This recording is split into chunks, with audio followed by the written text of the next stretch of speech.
امام راحل رضوان اللہ علیہ جس ماحول میں رہتے تھے وہ حوضوی ماحول تھا.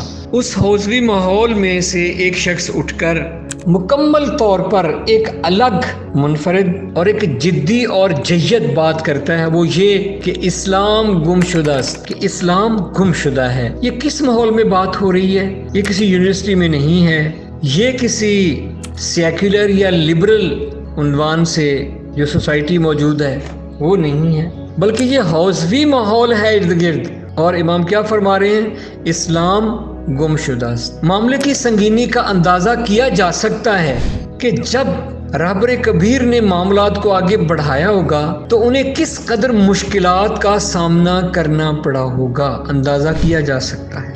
اور کس قسم کی شہامت اور کس قسم کی اذیتیں ان کے ساتھ جڑی ہوں گی. جیسا کہ بعد کی تصانیف اور تالیفات اور امام راحل کی بایوگرافی میں وہ چیزیں ہم آسانی سے پڑھ سکتے ہیں کہ جتنی اذیت ظاہری دشمن نے دی ہے اس سے کہیں زیادہ اذیت اور تحفظات امام راحل رضوان اللہ علیہ کو اس طبقہ سے تھے جو اپنے آپ کو متدین کہتا تھا. اور ہم جانتے ہیں کہ شجاعت سے زیادہ مشکل شہامت ہے. شجاعت دشمنوں کے مقابلہ میں اور شہامت اپنوں کے دکھ سہنا، یہ مشکل ہے کام، اور شہامت للہیت کے بغیر ممکن نہیں ہے. تو پہلی چیز کہ انہوں نے جو مرض مشخص کیا ہے امت کا، برعکس دوسروں کے کہ جیسے اب بھی جملہ کہ ہم نے قرآن و سنت کو چھوڑ دیا ہے، ہم دین پہ عمل نہیں کرتے ہیں، ہمارے حکمران خراب ہیں، ہمارے فلاں ہو گیا ہے اور اس طرح ہو گیا ہے.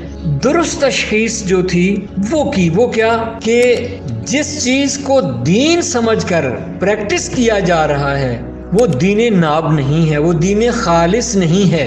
ہزاروں نابغہ شخصیات نے جب امام کے اس جملہ پہ محنت کی، تحقیق کی، تو یہ بات ان پہ ثابت ہو گئی کہ امت کے زوال کے اسباب میں بہت ساری کتابیں لکھی گئیں، بہت ساری باتیں کی گئیں، بہت سارے سیمینار ہوئے، اجتماعی اور انفرادی اور گروہی کوششیں بھی کی گئیں. لیکن امام راحل کے انقلاب کی کامیابی کے اسباب میں پہلا سبب یہ ہے کہ انہوں نے اصل مرض کی تشخیص کی کہ اصل مرض کیا ہے، کہ وہ دوائی کہ جسے امت لے رہی ہے شفا یابی کے لیے وہ دوائی خالص نہیں ہے. امت کا مسئلہ بے دینوں کی طرف سے مزاحمت نہیں ہے. امت کا حقیقی مسئلہ اب تو سب لوگ جان چکے ہیں، وہ یہ ہے کہ جس چیز کو بنام دین ہم بجا لا رہے ہیں جائزہ لینے کی ضرورت ہے. تو یہ پہلی بات ہے، یعنی درست مرض کی تشخیص کی کہ امت مسلمہ کے تمام مسائل کی بنیاد دین ناخالص کی پیروی ہے.